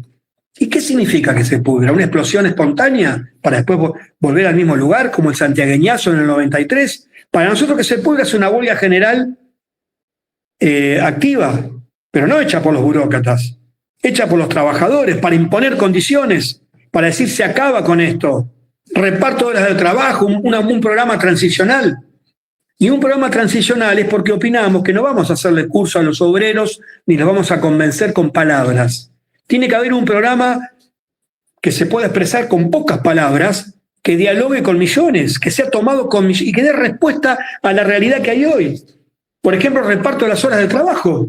Después veremos cuánto pega de eso, cuánto no. Pero eso es un norte que nos permite ir a confraternizar con desocupados. Y permite al desocupado decirle, tenés otra perspectiva que solo te urbanice en tu villa. Queremos ir a las fábricas, queremos... Bueno, todo eso, si tenemos poder social, si tenemos musculatura, podemos hacerlo. Por eso que hacemos tantas cosas para crecer. Tenemos que crecer. Para eso queremos más diputados, todo, pero para eso, no para tener diputados en sí mismos. Por eso que el 2001 fue como fue. Y lo Tato, último... Sí. Tenés otra más. Acá escribieron en el chat que, ya te digo que Sol no está sin micrófono, pero hago el comentario que puso, que dice que le surgieron dos cosas de esta charla. La primera es la que ya expuso Gustavo. Viendo que hoy las izquierdas están dentro del juego de la democracia burguesa, ¿cuándo va a ser el día que la izquierda se una ante tremenda bestia racista, imperialista y sionista?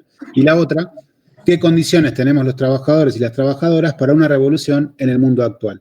Acá, más abajo, Mayra dice que coincide con Sol, que es la que comentó esto. No sé, Mayra, si estás ahí, ¿querés agregar algo? Si no, bueno, es solo hasta ahora lo que surgió en el chat. Bueno, anotame esas dos. Ahora voy con la de Fernanda. Esta es una discusión compleja. Voy a tratar de hacerla en términos lo más popular posible. Lo único que da ganancia es el trabajo vivo. Es decir, al que le sacan plusvalía es al obrero o a la obrera, no a la máquina.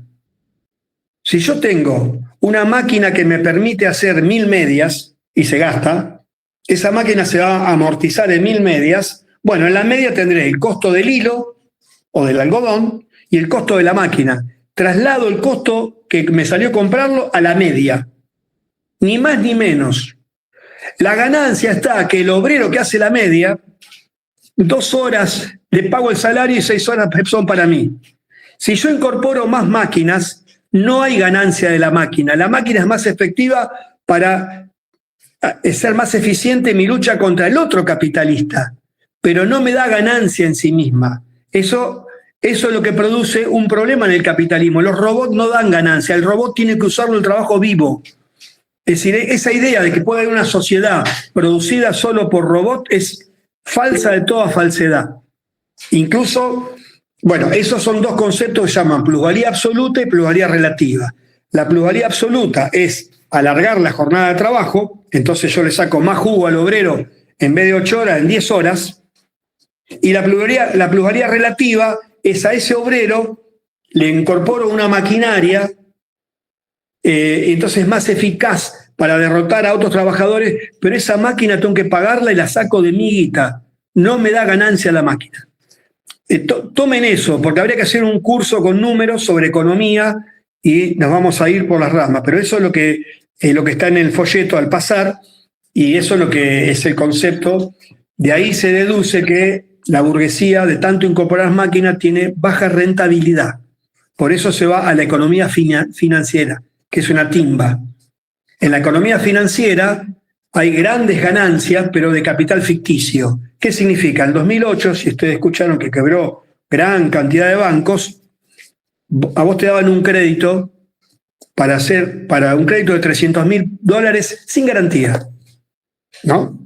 Entonces yo con ese crédito iba a otro lugar y lo vendía, se llama apalancamiento, se vendía 1, 2, 3 o 4 veces, guita que no era de nadie, porque ese obrero no había puesto nada en los $300.000.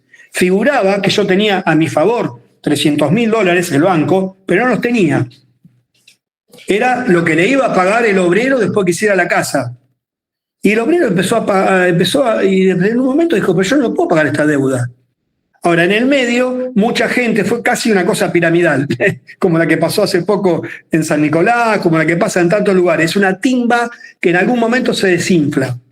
Bueno, eso pasó en el crack del 29, en 1929, el capitalismo casi quebró, aprendieron, y ahora los estados salvaron a los bancos, pero quedaron todos los estados quebrados.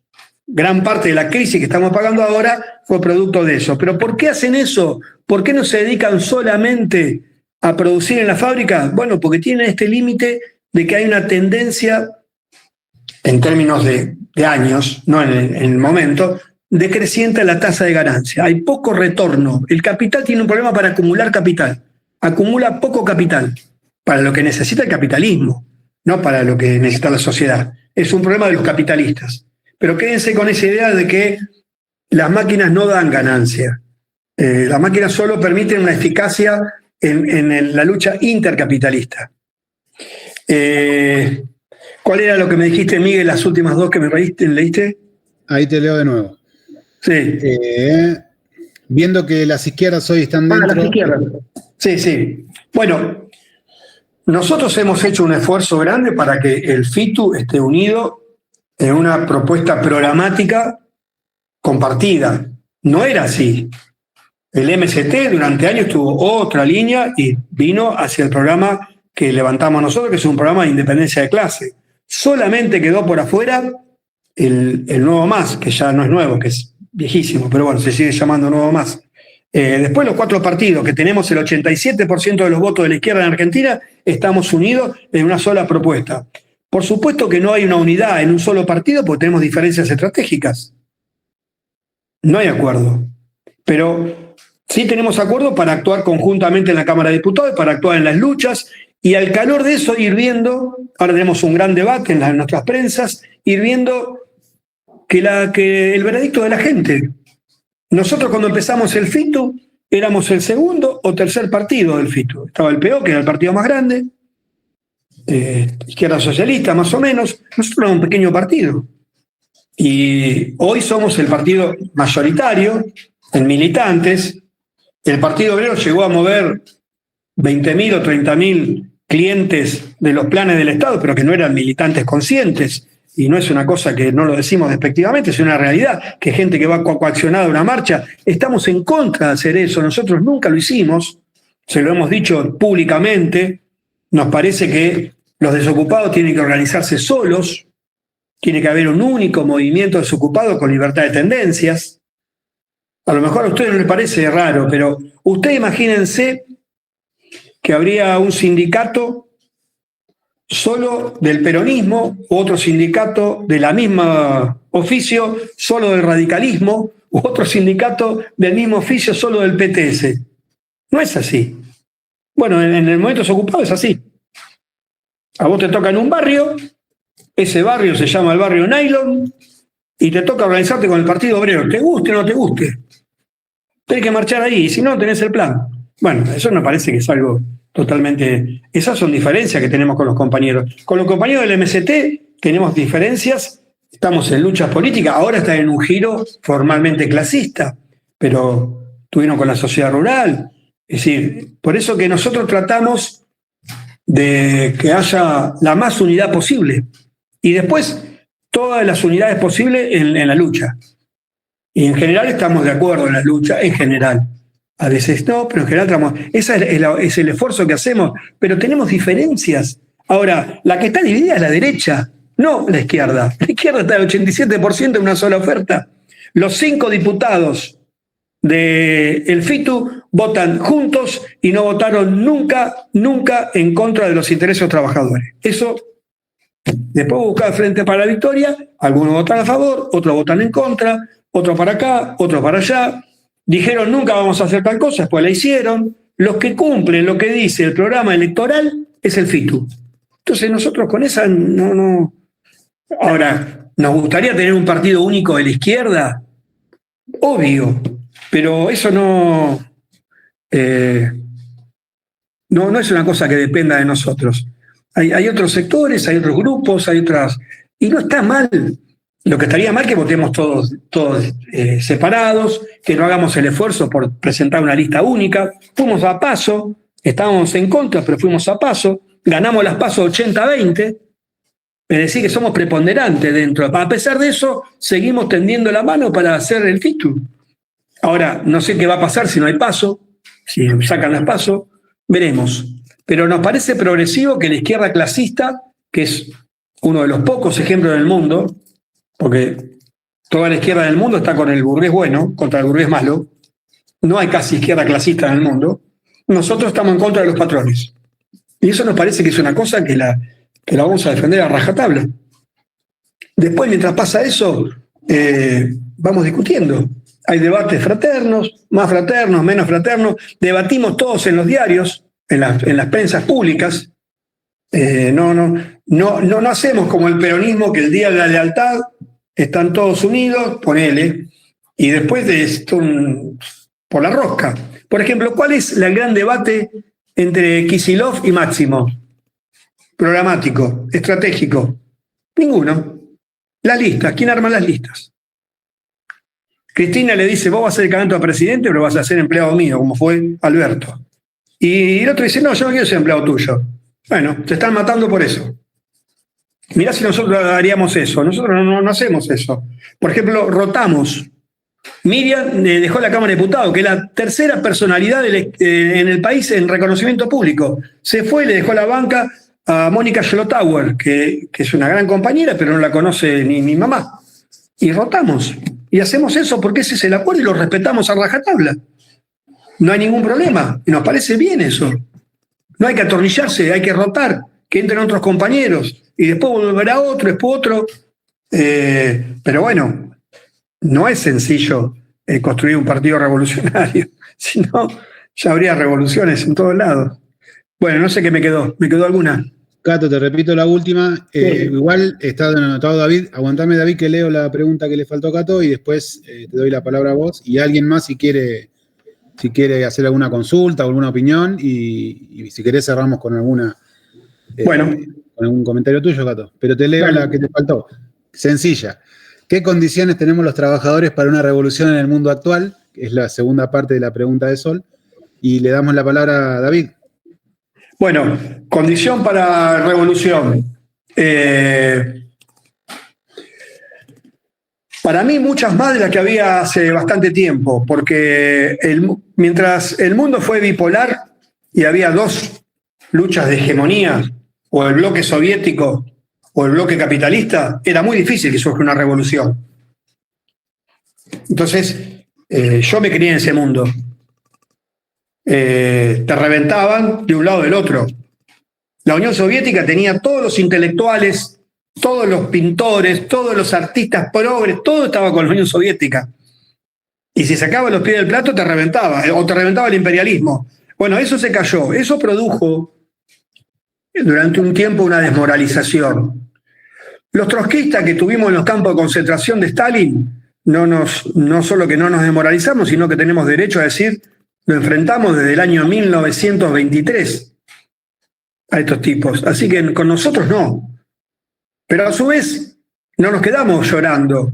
Trotsky sacó conclusiones espectaculares de algo que nunca había sido pensado, que era la primera revolución se burocratizó. Bueno, aparecen cosas en la vida, ¿qué vamos a hacer? Hacemos como dijo Spinoza, el gran filósofo holandés, ni llorar ni reír, entender. Entonces dijimos, bueno, más que nunca los soviets, más que nunca pluripartidismo soviético, y las cuestiones democráticas les damos una importancia fundamental en nuestra vida interna, en nuestra vida como FITU, en la sociedad, en los sindicatos, la pelea por la palabra, la pelea por las minorías, las peleas porque las minorías se expresen, por todo eso tiene un valor para nosotros infinito. ¿Por qué? Porque sacamos conclusiones de esos. No es poca cosa el tema de que se expresen todas las palabras, saber estar en minoría, perder, aunque tengamos poder para impedir que hablen, no, que hablen las minorías, que hablen todos, eso es. Y después el capitalismo genera la lucha de clases, el capitalismo genera explosiones, y todas las explosiones que se generaron, el estalinismo tenía una capacidad para reventarlas. Por ejemplo, Fidel Castro, después de tener el prestigio que tuvo por haber dirigido la Revolución Cubana, cuando explotó otra revolución profundísima, en 1979, una de las últimas que fue en Nicaragua, fue Fidel Castro con su prestigio y dijo, no vamos a hacer una nueva Cuba, no vamos a expropiar.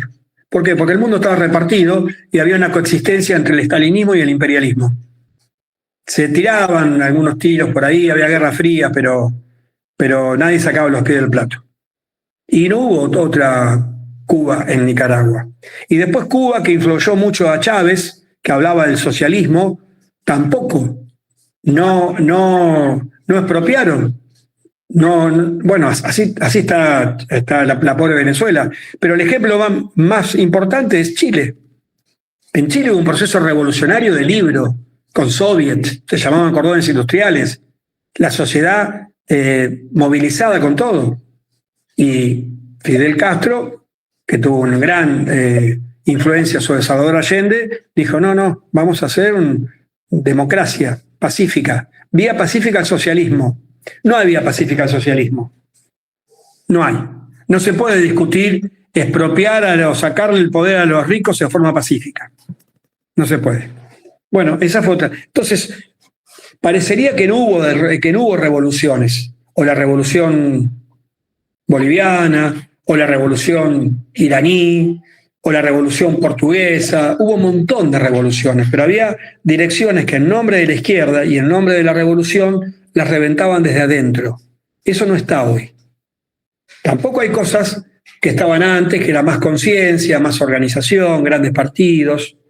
Hay de todo, pero digamos que el próximo ascenso revolucionario, como fue el mayo del 68 y todo, no están grandes aparatos que antes desviaban, frenaban, reventaban. Bueno, yo soy optimista por eso, entre otras tantas cosas, y porque las masas siempre se van desde Espartaco para acá, desde hace 2500 años, que las masas se sublevan, porque nadie soporta determinadas cosas. Entonces, en esas sublevaciones está la posibilidad de transformar esa bronca, esa rabia en organización y en ajustar cuentas con los expropiadores, que nos expropian todos los días. Ahora, qué sé yo, no hay fecha para eso. Yo ya soy grande, ya pasé una vida militando, no sé si voy a ver la revolución, pero por lo menos dejar una bandera limpia, por lo menos dejar una tradición. La Revolución Socialista es una empresa que lleva varias generaciones, entonces no la hacemos por el beneficio inmediato o mañana o pasado, pero sí que si me preguntan cuando esté muy viejo, ¿qué hiciste vos? Bueno, yo traté de pelearla todo lo que pude y no trancé con el capital. Eso para mí es algo que me hace dormir tranquilo. Ahora, ¿estoy tranquilo? No, estoy tranquilo no, porque todos los días ves cosas que te angustian, pero la revolución no es una cosa que se va a dar de un día para el otro, hay que ir construyéndola también, generar, influir, modo de pensar, obreros que empiecen a romper con esa visión de la conciliación de clases, que es la porquería más grande que nos puso el peronismo en Argentina, que si le va bien al patrón, le va bien al obrero. Eso es un cáncer que hay que erradicar, hay que empezar a tener odios de clase. En fin, hay muchas cosas para hacer, pero soy optimista con eso. Después veremos. Bueno, vamos con la última, compañero. Bueno, vamos con la de David. Nuevamente ahí tenés la palabra. Si les parece, vamos cerrando, ¿no? Sí, para hacer un pequeño aporte sobre lo que dijo Catoto sobre que la máquina no genera riqueza.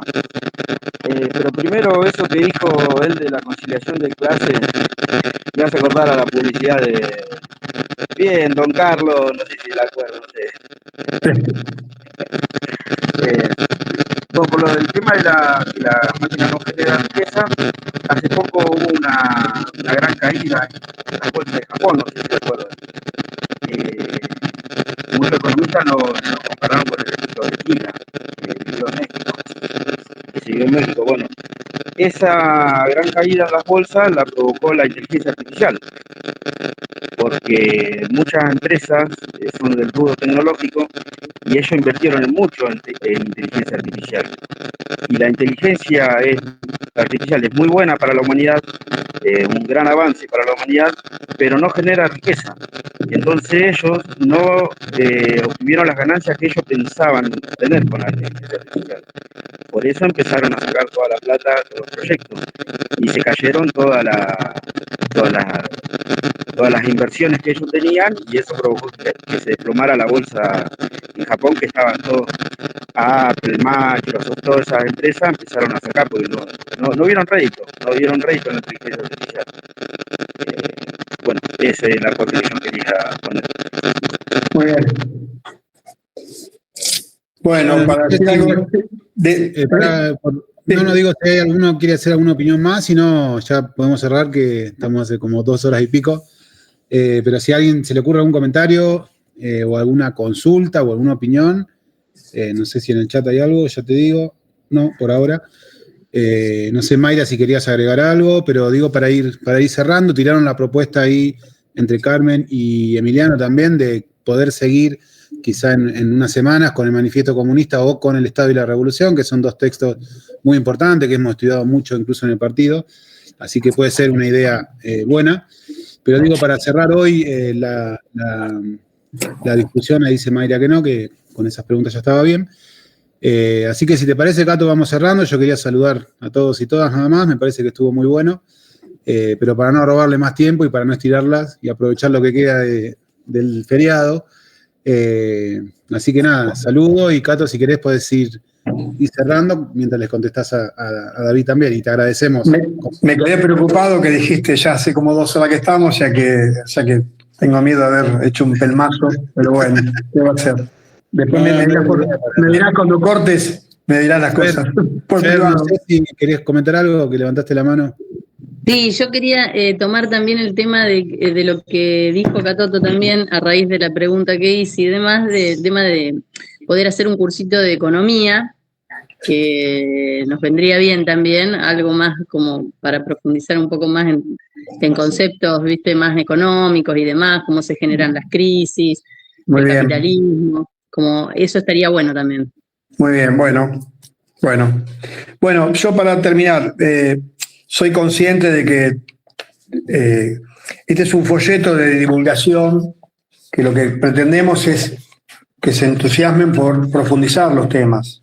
Entonces, si el folleto que te lleva 4 o 5 horas leerlo, lo dimos en 20 minutos, soy consciente que pasamos por arriba de un montón de cosas. Pero bueno, por lo menos plantear que para nosotros el socialismo no es algo para los días de fiesta, sino que es para todos los días. Es decir, más allá de la situación que haya, formarnos hombres y mujeres aguerridos en puntos de vista que no nos mueva a nadie, es fundamental. Trotsky dice que la revolución puede explotar en la víspera, pero el partido no se puede formar en la víspera. Y el partido necesita gente firme en lo conceptual, como eran los comunistas en la época revolucionaria. Un gran comunista georgiano, se llamó Kote Sinsadze, estaba en los campos de concentración de Stalin, y en un papelito de cigarrillo les manda a Trotsky, antes de morir, les manda una pequeña línea que le dice: de nosotros no va a quedar ninguno, pero quedará una gran tradición. Es decir, minutos antes de que lo mataran, estaba pensando que estaba ayudando a un movimiento que lleva muchas generaciones. Eso eran hombres y mujeres formadas en una época de cataclismos sociales grandes como una casa, y que escribieron, bueno, miles de ejemplos. Fusik, que hizo un libro en papelitos que el guardiacárcel le sacaba, estaba en los campos de concentración de Hitler, se llama Confesión al pie de patíbulo, y entonces dice: no quiero que liguen mi nombre nunca a la tristeza, porque yo peleé por la alegría, muero alegre. Bueno, esa gente hoy no está, porque no hay esos cataclismos sociales, pero por lo menos queremos tener militantes de que se banquen lo que se venga. En primer lugar, pelear por las ideas. Hoy Abrazo Partido, donde hoy quieren hacer transformar el comunismo en mala palabra, donde el mileísmo ve comunistas en todos lados. No hay comunistas en todos lados hoy. En un punto de vista tiene un instinto de clase, porque saben que no hay un muro de Berlín entre la conciencia de hoy y la conciencia de mañana, porque la conciencia, y con esto me quiero despedir, la conciencia no es del mismo nivel de la fábrica, no es de acero o de cemento. La conciencia es plástica. A lo mejor durante 10 años no pasa nada, y a lo mejor en un momento esa conciencia cambia rápidamente. Yo estuve en el 2001 en esas movilizaciones, y a mucha gente le cambió la cabeza, porque ves millones actuando, ves el Estado asesinando, ves un montón de cosas y te cambia la cabeza. O el 75, o bueno, es decir, momentos donde cambia la forma de pensar. El problema es que cuando cambia esa forma de pensar tenés que tener un partido preparado. Eso es lo que estamos haciendo ahora, es prepararnos para eso. Entonces hay que prepararse no solo ideológicamente, teóricamente, sino políticamente. Ejercitarnos en la lucha política, saber estar en minoría, como hacen los compañeros que se paran en las asambleas de Suteba y se pelean con la burocracia de Baradel, que defendió el otro día a Rucci en contra nuestro. Cuando el peronismo está amenazado, recurre a esas cosas. Hay que tener valentía política, no valentía personal, así de machismo. No, yo me refiero a valentía política. Es decir, mis convicciones no me las mueve nadie. Para eso, el partido tiene que generar las herramientas. Por eso que un partido que se precie de democrático tiene que dar información, tiene que dar formación, porque esto es una cuestión colectiva. No hay salvadores, no hay una mano de obra barata en el partido que solo ejecuta lo que otros piensan. Tenemos que ser un intelecto colectivo. Entre todos y todas tenemos que hacer un partido. Entonces, bienvenidos a estos cursos, estas luchas, estos folletos. Y les quiero, para terminar, hay este librito, que bueno, después Miguel se lo pase, que acaba de salir. Es un libro más profundo, más desarrollado, con las mismas discusiones, digamos. Debates y fundamentos sobre la lucha por el socialismo hoy. Es un libro que, bueno, que les va a gustar mucho.